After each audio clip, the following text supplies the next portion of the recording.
तो यार नमस्कार, मैं विशाल यादव। और पिछले लेक्चर में हमने पदार्थ की अवस्थाओं को डिस्कस कर लिया था और थोड़ा लेट हो गया लेक्चर आने में, लेकिन कोई बात नहीं, कोशिश करेंगे कि आगे से कंटिन्यूटी में ये लेक्चर्स आते रहें। कुछ दिक्कत हो गई थी लेकिन कोई बात नहीं, अपन सब मिल के आगे इस लेक्चर को कंटिन्यू करते हैं।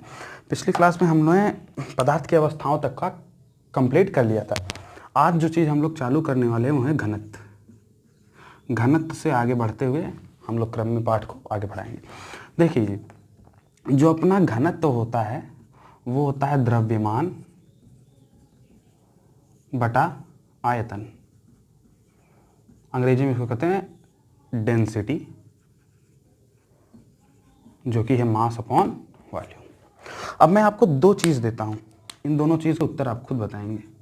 एक वैल्यू है 2/4, एक वैल्यू है 4/2। पहले केस में ये ऊपर वाला चीज़ है अपना अंश, ये है हर, ये अंश ये है हर। पहले केस में जो अंश है वो छोटा है और जो हर है वो बड़ा है। वहीं दूसरे केस में अंश बड़ा है और हर छोटा है। तो दोनों केस में उत्तर निकालिए। पहले केस में जो उत्तर आएगा वो आएगा 1/2 यानी कि 0.5। वहीं जो दूसरे केस में जो उत्तर आएगा वो आएगा 2। तो दो के दोनों केस को देखने से हमको ये बात समझ में आती है कि जब अंश बड़ा रहेगा और हर छोटा रहेगा तो वैल्यू बड़ी आएगी। किसके मुकाबले में? जब अंश छोटा और हर बड़ा रहेगा उसके मुकाबले में। तो अगर हमको वैल्यू ज़्यादा चाहिए तो हमको अंश को बड़ा रखना पड़ेगा और हर को छोटा रखना पड़ेगा। इस चीज़ से हमको ये समझ में आती है। तो अगर हम घनत्व की बात कर लें, इस एग्जाम्पल से जब हम घनत्व को देखते हैं तो हमको एक चीज़ समझ में आती है। घनत्व होता है द्रव्यमान बटा आयतन। यहाँ पे ये चीज़ है अंश और ये चीज़ है हर। तो अगर हमको दो पदार्थ दिए जाएं, जैसे ये मार्कर है और ये डस्टर है, एक और ले लेते हैं ये बोर्ड। इन तीन के तीनों पदार्थों में हमको ये पूछा जाए बताइए किसका घनत्व ज़्यादा है। तो घनत्व देखते ही हमको समझ में आ जाएगा द्रव्यमान बटा आयतन यानी कि मास बटा वॉल्यूम। अब हमको ये पूछा गया कि किसका घनत्व ज़्यादा है, तो वैल्यू ज़्यादा चाहिए। अगर वैल्यू ज़्यादा चाहिए तो अंश को बड़ा रखना पड़ेगा और हर को छोटा रखना पड़ेगा। यानी कि मैं अगर इन तीनों की बात कर लूं तो जिसका द्रव्यमान ज़्यादा होगा और आयतन कम होगा उसकी डेंसिटी यानी कि उसका घनत्व ज़्यादा होगा। देखते हैं आयतन कैसे देखेंगे। ये कितना स्थान घेरता है, ये कितना स्थान घेरता है, ये डस्ट बोर्ड कितना स्थान घेरता है, इससे इसका आयतन का अंदाज लग जाएगा। द्रव्यमान उठाने से इसके भारीपन का एहसास हमको हो जाता है। तो एक बात तो साफ साफ है, जो जितना ज्यादा आयतन घेरेगा उसका घनत्व कम होना का चांस उतना बढ़ जाएगा, क्योंकि ये हर जितना ज्यादा रहेगा उत्तर उतना ही कम आएगा। अब देखते से ही समझ में आ जाता है कि ये बोर्ड का आयतन सबसे ज्यादा है, यानी कि इसका घनत्व सबसे कम मिलने वाला है हमको। वहीं इस मार्कर का घनत्व सबसे ज्यादा मिलेगा, क्योंकि ये स्थान सबसे कम घेर रहा है, आयतन इसका सबसे कम है तो इसका घनत्व ज्यादा मिलेगा। तो एक बात समझ में आ जाती है कि घनत्व बराबर द्रव्यमान बटा आयतन होता है। तो जिस भी पदार्थ का द्रव्यमान ज्यादा होगा एवं आयतन कम होगा उस पदार्थ का घनत्व ज्यादा होगा, और जिस पदार्थ का द्रव्यमान कम होगा और आयतन ज्यादा होगा उसका घनत्व कम आएगा। इतनी बात हमको समझ में आ जाती है। ये चीज़ हमने पिछले लेक्चर में डिस्कस नहीं की थी। अब आपको एनसीईआरटी में कुछ प्रश्न मिल जाएंगे, कुछ पदार्थ दिए हुए मिल जाएंगे, इसको उन पदार्थों के आपको घनत्व को कंपेयर करना पड़ेगा। उस चीज़ को अब आप हल कर सकते हैं इस कंपेरिजन से। आइए अब जो अपनी नई चीज़ है, हमने पिछले लेक्चर में ये डिस्कस कर लिया था कि पदार्थ की अवस्थाएं कितनी होती हैं। 3 प्रकार की पदार्थ की अवस्थाएं होती हैं, सॉलिड यानी कि ठोस, द्रव यानी कि लिक्विड, और गैस, वो तो गैस है। तो आज हम लोग पढ़ेंगे अवस्था। क्या अवस्था बदल सकती है? बदल सकती है? क्या अवस्थाओं में परिवर्तन हो सकता है? इस चीज को पढ़ेंगे जी। अवस्थाओं में परिवर्तन होना संभव है कि नहीं है, इस चीज को देखते हैं। जैसे ही हम आपसे ये प्रश्न पूछते हैं कि क्या अवस्थाओं में परिवर्तन होना पॉसिबल है, क्या अवस्थाएं बदल सकती हैं, तो आपके दिमाग में एक चीज तुरंत आ जाती होगी कि पानी को देखिए साहब। जब हम पानी को फ्रिज में रख देते हैं तो वो बर्फ का फॉर्म ले लेती है। किसका फॉर्म ले लेती है? बर्फ का। और ये बर्फ कैसी होती है? ठोस होती है। उसी पानी को निकाल के हम बाल्टी में रख दें, मग में रख दें, छोड़ दें, तो वही पानी जल का रूप ले लेती है और वो जल कैसा होता है? द्रव होता है। और वही पानी को अगर हम गैस पर रख के उबाल दें तो वही वाष्प बन जाती है। क्या बन जाती है जी?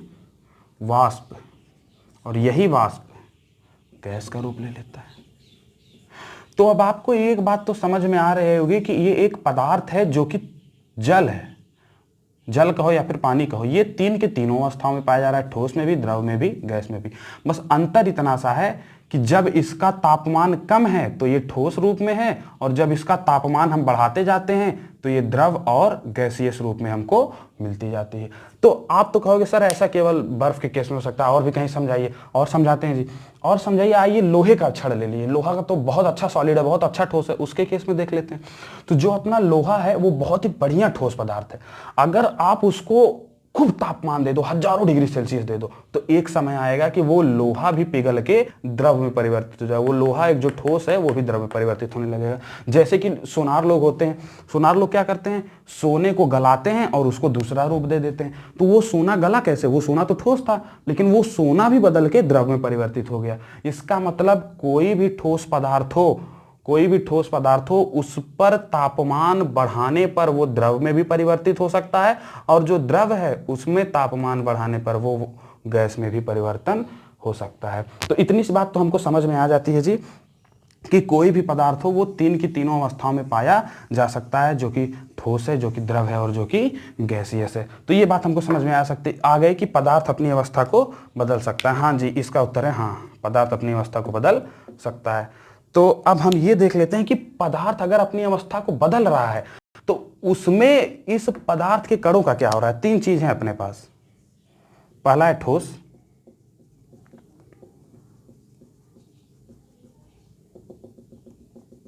ये रहा अपना ठोस जिसके कण बहुत ही पास पास हैं, ये रहा जी ठोस, इसको हमने कहा जी ये है ठोस। दूसरा आया अपने पास, ये है द्रव।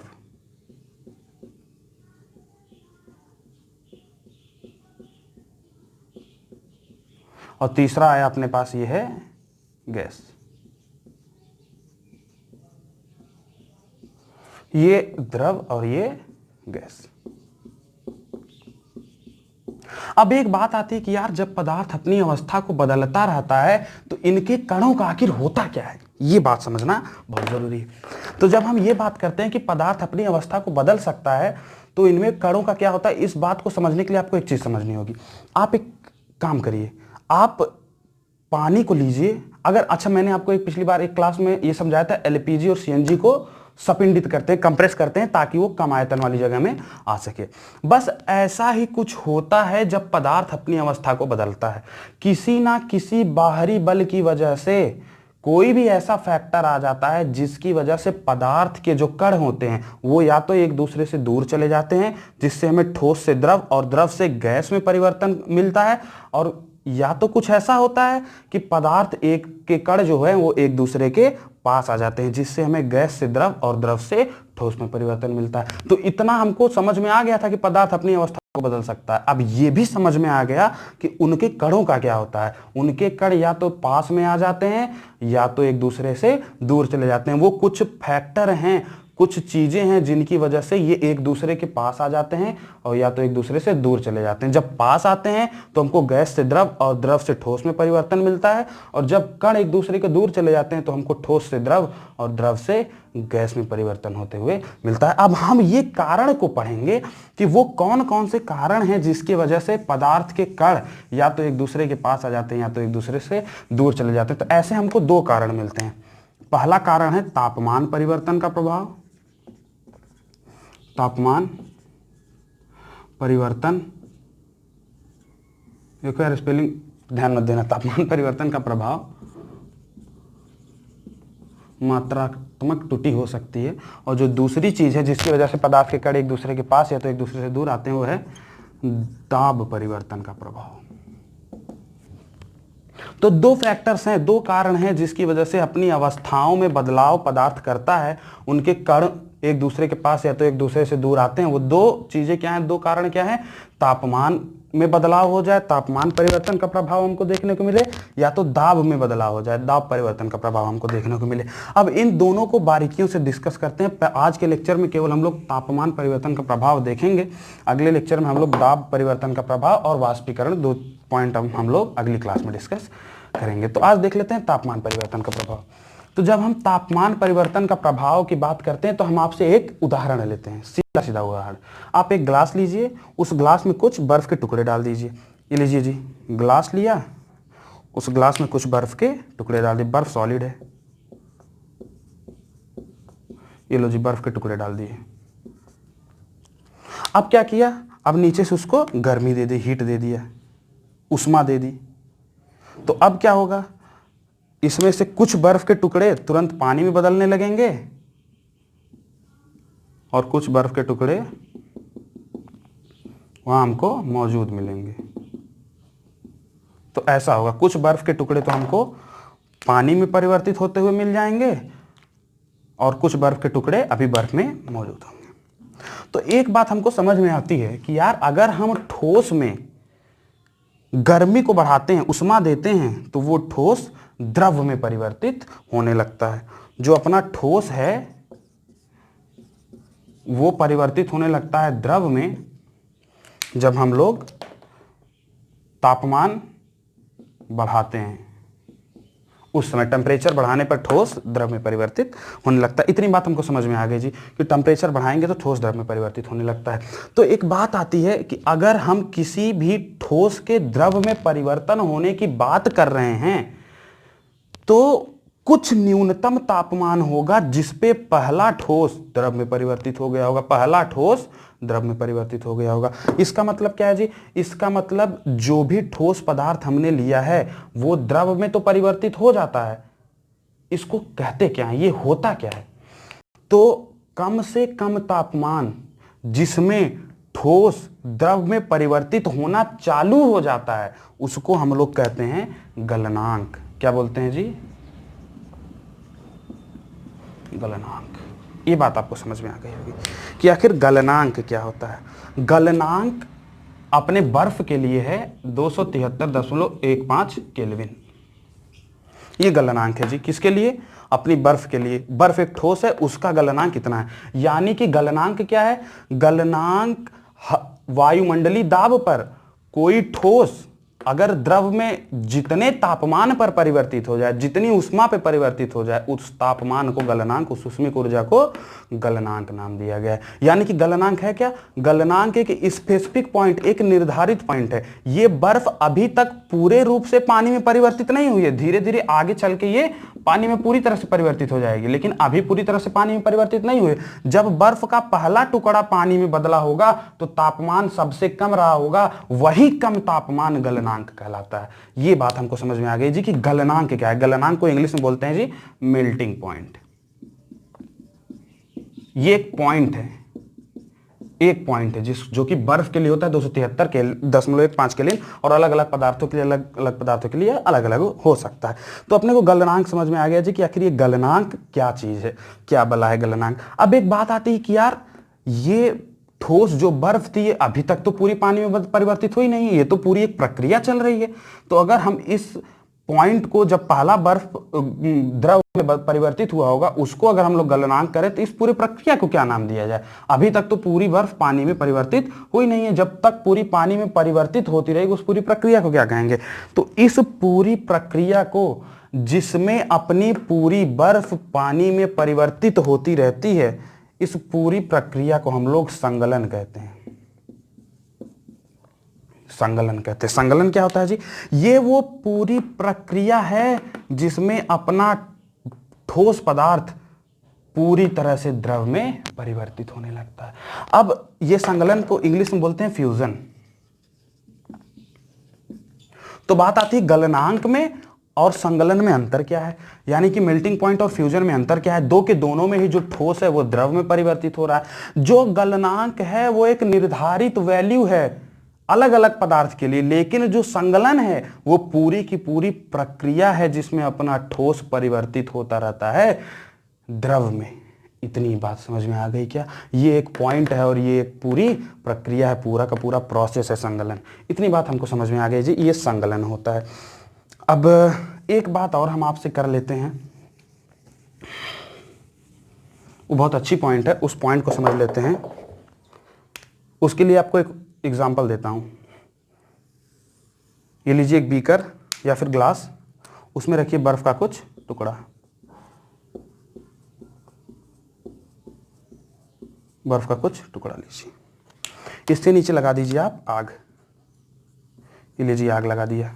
अब क्या होगा जी, आग लगाने पर इसका ताप, ये बर्फ पिघल पिघल के पानी बदलने लगे। इसमें एक थर्मामीटर भी लगा दीजिए जिसके पास रीडिंग्स है। अब हमको दिखेगा क्या, जैसे ही हमने आग लगाई होगी तुरंत कुछ बर्फ टूट के पानी में परिवर्तित होना चालू हो गई होगी। तो आगे प्रक्रिया कुछ ऐसी ही दिखेगी हमको, कुछ बर्फ परिवर्तित होने लगी होगी पानी में और कुछ बर्फ अभी बची होगी कुछ समय के लिए। अभी भी तापमान हमने लगा रखा है, हीट हम लगातार दिए जा रहे हैं इसको। अब फिर देखते देखते यही प्रक्रिया जब आगे दोहराते चले जाएंगे, मतलब तापमान लगातार दिए हैं, तो एक समय आएगा कि पूरी तरह से पानी में परिवर्तित हो जाएगी पूरी बर्फ। ये चीज हमको देखने को मिलती है। और ये हमारा थर्मामीटर यहाँ भी लगा हुआ है और यहाँ भी लगा हुआ है। अगर इस थर्मामीटर की रीडिंग जब पूरी तरह से बर्फ था उस समय अगर इसकी रीडिंग ये वाली थी दूसरी स्केल पर, तो जब ये पानी में परिवर्तित हो गई होगी ये बर्फ और फिर भी हम तापमान दे रहे हैं, उस समय भी इसकी रीडिंग इस दूसरी वाली स्केल पर ही होगी। ऐसा क्या हुआ कि हमने तापमान तो बराबर दिया, ऐसा क्या हुआ कि हमने तापमान तो बराबर दिया लेकिन फिर भी इसकी जो थर्मामीटर की रीडिंग आई वो सेम आई, यानी कि जो तापमान हमको मिला उष्मिक ऊर्जा तो हमने लगातार दी लेकिन फिर भी इसका तापमान वृद्धि नहीं हुई, वो अभी भी उसी दूसरी वैल्यू पे टिका हुआ है जो पहले था। ये कण भी टूट गए, यहाँ पे पानी में भी परिवर्तित हो गया लेकिन फिर भी तापमान नहीं बढ़ा। ऐसा क्या हुआ?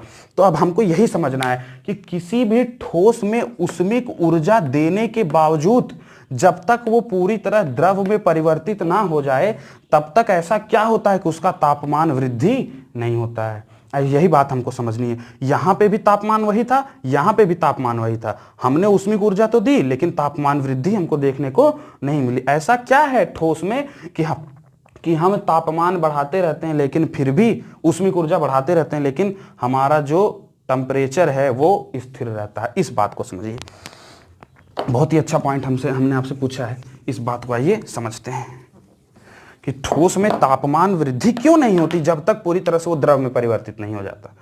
इस बात को समझते हैं। मान लेते हैं कि ये ठोस के दो कण थे, ये बहुत पास पास थे, और भी पास रहते हैं, वो आपको समझाने के लिए इतना गैप दिया। और इसके बीच में ये रही इसकी आकर्षण बल। ठोस के बीच में आकर्षण बल तगड़ा रहता है। अगर ये द्रव होता तो ये आकर्षण बल ऐसे होता, ये ठोस है तो आकर्षण बल तगड़ा है। इस चीज को समझते हैं। अब हमने क्या काम किया कि कुछ उष्मा दे दी, हीट दे दी। ये लो जी कुछ हीट दे दी इसको।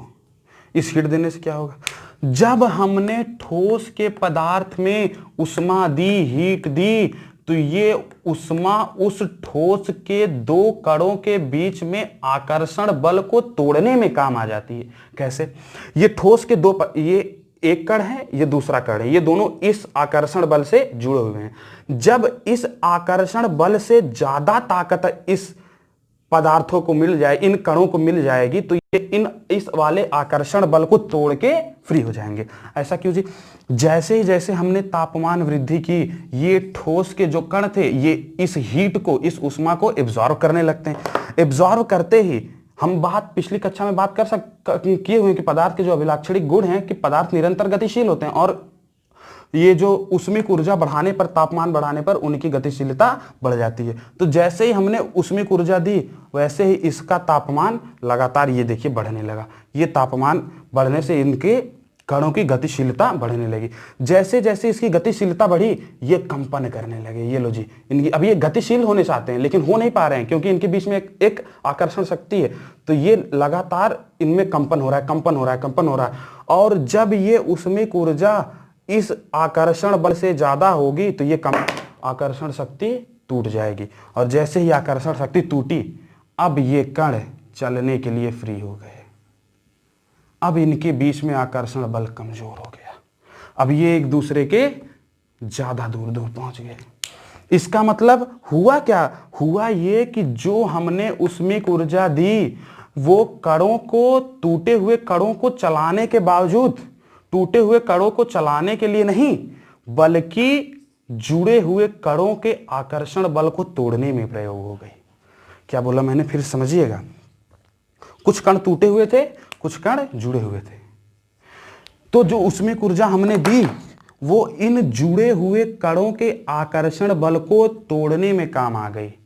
इसी वजह से जब तक इस कंटेनर में, इस बर्तन में पूरी तरह से बर्फ टूट नहीं जाएगी, तब तक ये उष्मिक ऊर्जा उस बर्फ के कणों को तोड़ने में काम आती रहेगी, ना कि उन टूटे हुए कणों की गतिशीलता बढ़ाने में।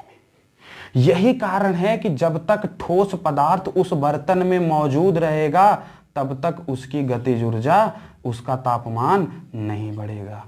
यही वजह है कि तापमान में वृद्धि नहीं होती है जब तक बर्फ मौजूद रहती है उस कंटेनर में, उस बर्तन में।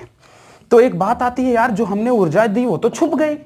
कहां छुप गई? उस बर्फ में छुप गई। ये लो जी, ये कंटेनर था, उसमें ये थी बर्फ। जो उष्मिक ऊर्जा हमने दी, हीट एनर्जी हमने दी, वो गई कहां? वो जाके इस कंटेनर के जो ये बर्फ के कण थे, इनमें जाके छुप गई।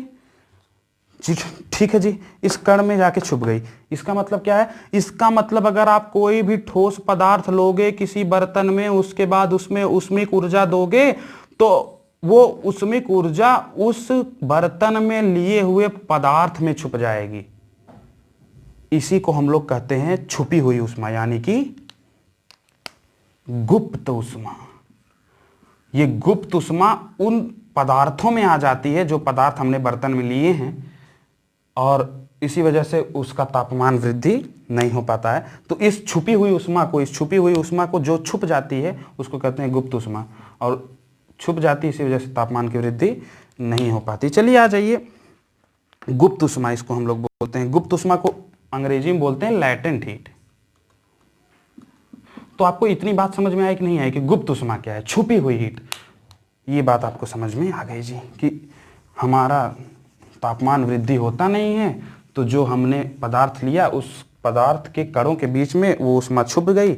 इसका मतलब वो छुपी हुई ऊष्मा उस पदार्थ के कणों के बीच में मौजूद है, इसलिए हमने उसको गुप्त ऊष्मा यानी कि लैटेंट हीट कह दिया। अब ये लैटेंट हीट हमको समझ में आ जाए। अब हमने फिर से एक काम किया, बर्तन लिया, अब इस बार भी हमने बर्फ डाला, लेकिन ये जो बर्फ की मात्रा थी वो निर्धारित थी। कितनी थी जी? 1 किलोग्राम। इसको हमने खुले आसमान में रख दिया। खुले आसमान में निर्धारित वो वायुमंडलीय दाब होता है, जो कि होता है 1 mmHg, 1 mmHg के बराबर। ये वायुमंडलीय दाब अपना हरदम लगता है। हम जब भी छत पे खड़े हैं, जब भी नीचे खड़े हैं, कहीं भी वायुमंडलीय दाब इतना लग रहा है। इस बार हमने उस खुले आसमान के नीचे बर्फ रखा एक गिलास में, लेकिन वो बर्फ कितनी थी जी? 1 किलोग्राम थी। और फिर हमने दिया उसको ऊष्मा, हीट दी। तो अब बताइए क्या होगा? फिर से वही होगा। हमने वायुमंडलीय दाब पर 1 किलोग्राम बर्फ को ऊष्मा दे दी, हीट एनर्जी दे दी। तो अब क्या होगा? अब ये बर्फ गलेगी। तो अब एक बहुत अच्छी डेफिनेशन आती है, उस डेफिनेशन को समझ पाए आप तो बहुत अच्छी बात है, अगर मेरे पूरे प्रोसेस से, कि वायुमंडलीय दाब पर जब 1 किलोग्राम बर्फ अपने गलनांक पर द्रव में परिवर्तित होने लगे, किस में परिवर्तित होने लगे? द्रव में परिवर्तित होने लगे। क्या बोला? सुनिएगा ध्यान से। वायुमंडलीय दाब पर जब 1 किलोग्राम बर्फ अपने गलनांक पर, किस पे? गलनांक पर किसमें परिवर्तित होने लगे? द्रव में। ये ठोस था, लेकिन ये क्या है? द्रव है। तो वायुमंडलीय दाब पर जब 1 किलोग्राम बर्फ अपने गलनांक पर ठोस से द्रव में परिवर्तित होने लगे, इस पूरी प्रक्रिया को हम लोग कहते हैं संगलन की प्रसुप्त उपमा। क्या कहते हैं जी? संगलन की प्रसुप्त उपमा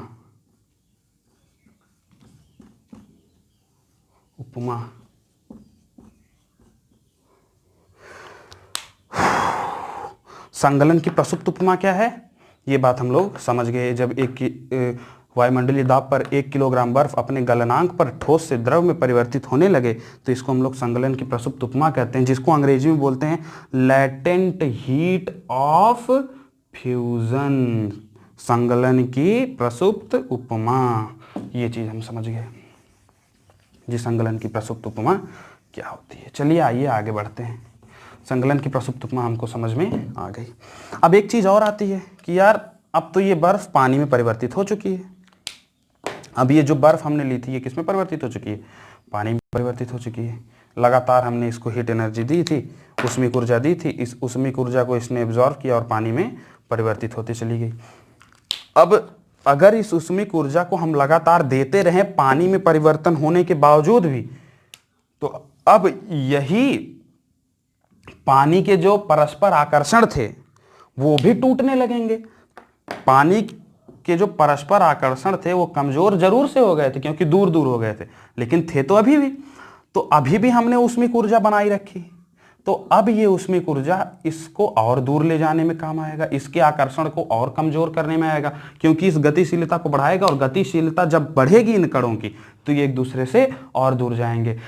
ऐसा समय, ऐसी तापमान जिस पर ये जल के कण के परस्पर आकर्षण टूट टूट कर वाष्प में बदलने लगे। क्या बोला? ऐसा तापमान जिस पे ये जल के कण टूट टूट कर वाष्प में परिवर्तित होने लगे, वाष्प में परिवर्तित होने लगे, उस तापमान को कहते हैं क्वथांक।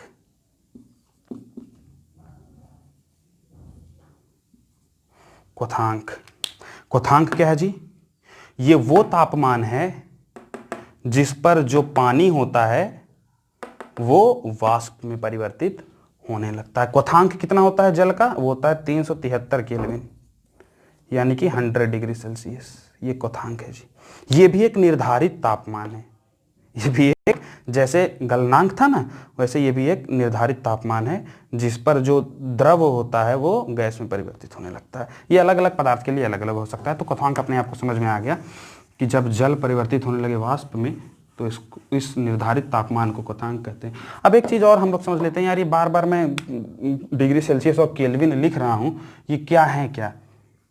तो जो अपनी उष्मीक ऊर्जा होती है, उष्मा यानी कि हीट, उसका एक यूनिट होता है।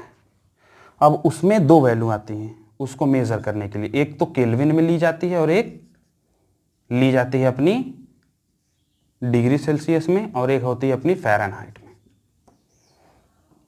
तो इनका कन्वर्जन हमको मिलता है बार बार, इस कन्वर्जन को समझ लेते हैं।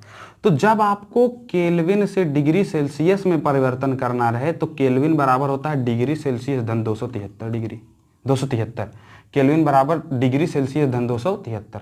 कोई आपसे पूछे कि बताइए 5 डिग्री सेल्सियस में कितने केल्विन, तो आप क्या करोगे? आपको कितनी डिग्री सेल्सियस दिया है? 5 डिग्री सेल्सियस, तो डिग्री सेल्सियस जगह पे क्या रख दोगे? 5 रख दोगे, धन 273, तो कितना आ गया? 278, यानी कि 5 डिग्री सेल्सियस में 278 केल्विन होंगे। अब कोई पूछे 278 में कितना डिग्री सेल्सियस, 278 केल्विन में कितना, तो केल्विन की जगह 278 रख दो, और डिग्री सेल्सियस पूछा तो डिग्री सेल्सियस और 273 यहाँ पे था ही। अब इसको इधर ले जाओगे तो ये घट जाएगा, तो डिग्री सेल्सियस बराबर आ जाएगा 278 माइनस 273 जो कि आएगा 5, यानी कि 5 डिग्री सेल्सियस को 278 केल्विन कहा जाता है। तो हमको डिग्री सेल्सियस से केल्विन में परिवर्तन के लिए फार्मूला मिल गया, इसको हम अप्लाई करते रहेंगे तो केल्विन से डिग्री सेल्सियस और डिग्री सेल्सियस से केल्विन दोनों को परिवर्तित कर लेंगे।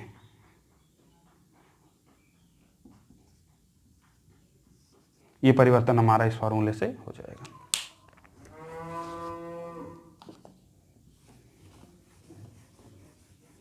और एक परिवर्तन अपने को और आता है कि यार ये तो समझ गए सेल्सियस से केल्विन और केल्विन से सेल्सियस कैसे होगा। अब ये बताओ सेल्सियस से फ़ारेनहाइट और फ़ारेनहाइट से सेल्सियस कैसे कन्वर्ट करें, तो उसके लिए भी एक फार्मूला हमको दिया गया है, C/5 बराबर F-32/9। ये फार्मूला है अपना सेल्सियस से फ़ारेनहाइट और फ़ारेनहाइट से सेल्सियस में बदलने। अब आपसे कोई पूछे बताइए 5 डिग्री सेल्सियस में कितने फ़ारेनहाइट, तो फिर से डिग्री सेल्सियस की जगह क्या रखेंगे, 5 रख देंगे।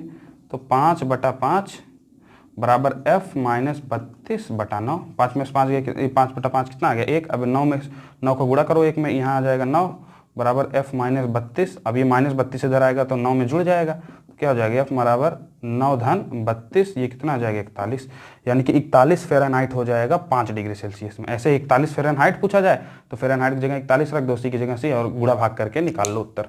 तो इतना हमको समझ में आ गया कन्वर्जन भी, कि यार क्या ये कन्वर्जन हो रहा है बार बार सेल्सियस से फ़ारेनहाइट और सेल्सियस से केल्विन, केल्विन से सेल्सियस, ये बातें हमको समझ में आ गई। अब हम ये समझ रहे थे कि अपना क्वथांक तक हम समझ चुके थे कि ये क्वथांक क्या होता है। क्वथांक हम समझ चुके थे। क्वथांक क्या होता है, अपना बॉइलिंग पॉइंट होता है। यहां पर जो द्रव होता है वो गैस में परिवर्तित होता रहता है, इस चीज को हम समझ चुके थे। अब एक चीज आता है यार, जैसे हमने बात की थी संगलन की प्रसुप्त उपमा, वैसे ही क्वथांक वाले पॉइंट में भी एक चीज आती है जो कि कहा जाता है वाष्पीकरण की गुप्त ऊष्मा। क्या कहलाता है, वाष्पीकरण की गुप्त ऊष्मा। ये क्या चीज है, ये क्या चीज है वाष्पीकरण की गुप्त ऊष्मा। तो जैसे हमने उसके लिए डिफाइन किया था वैसे इसके लिए भी डिफाइन कर दो। तो वायुमंडलीय दाब पर 1 लीटर द्रव, क्या बोला, वायुमंडलीय दाब पर 1 लीटर द्रव अपने क्वथांक पर जितनी ऊष्मा लेकर गैस में परिवर्तित हो जाए, फिर से सुनिएगा ध्यान से, वायुमंडलीय दाब पर 1 लीटर द्रव अपने क्वथांक पर जितनी ऊष्मा लेकर गैस में परिवर्तित हो जाता है उसी को बोलते हैं वाष्पीकरण की गुप्त ऊष्मा। ये बात हमको समझ में आ गई जी। जैसे हमने वाष्पीकरण की गुप्त ऊष्मा डिफाइन कर दी है, अब हम आगे बढ़ते हैं। वाष्पीकरण की गुप्त ऊष्मा आपको समझ में आ गई कि वायुमंडलीय दाब पर 1 लीटर द्रव अपने क्वथांक पर जितनी ऊष्मा लेकर गैस में परिवर्तित हो जाता है उसी को वाष्पीकरण की गुप्त ऊष्मा कहते हैं। इसी तरह हमने संगलन की प्रसुप्त उपमा को भी डिफाइन किया था। अब अगली चीज आती है यार कि अपना जो ठोस था, हमने ये सीख लिया कि तापमान की वजह से वो द्रव में परिवर्तित हो सकता है और द्रव ठोस में भी परिवर्तित हो सकता है। उसी तरह द्रव से हम गैस में भी परिवर्तन कर सकते हैं और गैस से हम द्रव में भी परिवर्तन कर सकते हैं, क्योंकि ठोस के कण पास में रहते हैं एक दूसरे के, द्रव के थोड़ा दूर और गैस के बहुत दूर। अब हमको ठोस से अगर द्रव में परिवर्तन करना है तो हमको कणों को दूर ले जाना पड़ेगा। दूर ले जाना है तो वो चल के जाएंगे, चलने के लिए उनकी गति बढ़ानी पड़ेगी, इसलिए हमको तापमान बढ़ाना पड़ता है। इसलिए जब हम ठोस से द्रव में जाने की बात करते हैं तो हमको ऊष्मा देनी पड़ती है। गर्मी बढ़ाई तो द्रव में परिवर्तित होगी। इसी प्रकार जब हम द्रव से गैस में परिवर्तन की बात करते हैं तो फिर से ये कण और दूर चले गए, फिर से दूर जाने के लिए हमको फिर से गति बढ़ानी पड़ेगी और फिर से गति बढ़ाने के लिए हमको तापमान देना पड़ेगा। इसलिए हमको जब द्रव से परिवर्तन करते हैं गैस में तो उस वक्त हमको ऊष्मा देनी पड़ती है, हीट एनर्जी देनी पड़ती है। अगर हमने कहा कि यार हम कणों को दूर कर रहे हैं तो हमको ऊष्मा देनी पड़ी, तो अगर हम कणों को पास करें, जैसे दूर कण थे उसको पास में लाएं और पास में लाएं, तो क्या करेंगे, जब हम कणों को दूर कर रहे थे तो ऊष्मा दे रहे थे, जब कणों को पास लाएंगे तो शीतलता प्रदान कर सकते हैं ना यार, उसको ठंडक दे सकते हैं। इसी वजह से तो पानी को फ्रीज में रखने पर, शीतलता प्रदान करने पर उसके कण पास में आ जाते हैं, पानी के कण पास में आके बर्फ में बन जाते हैं। इसका मतलब अगर हमको गैस से द्रव में आना है तो हमको कणों को पास में लाना है, इसके लिए हमको शीतलता प्रदान करनी पड़ेगी। ये लो जी। इसी प्रकार जब द्रव से गए ठोस में आओगे तो फिर से कणों को पास में लाने के लिए फिर से शीतलता प्रदान करनी पड़ेगी। ये बात समझ में आ गई। तो ठोस द्रव में परिवर्तित हो सकता है, द्रव गैस में परिवर्तित हो सकता है। अरे यार, आपको पूजा करते वक्त एक प्रक्रिया याद आती है कि जब दादा दादी लोग पूजा करते हैं, थाली में कैम्फर लेके, कपूर लेके, तो वो कपूर जलाते ही वो सीधा गैस में बदल जाता है, कोई द्रव अवस्था बीच में आती ही नहीं है। तो क्या ऐसा भी हो सकता है क्या कि कोई ऐसा भी प्रोसेस है जो ठोस से सीधा द्रव में, ठोस से सीधी गैस में परिवर्तन की बात करता है और गैस से सीधा ठोस में परिवर्तन की बात करता है? क्या ऐसा भी कोई प्रक्रिया है क्या? हाँ जी, ऐसा भी प्रक्रिया हमारे पास है। जो ठोस से गैस में परिवर्तन होने की बात करता है उसको कहते हैं ऊर्ध्वपातन। उसको क्या बोलते हैं जी?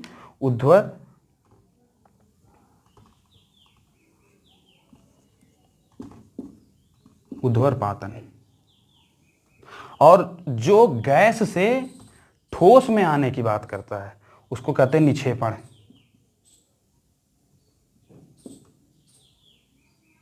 उसको कहते हैं हम निक्षेपण।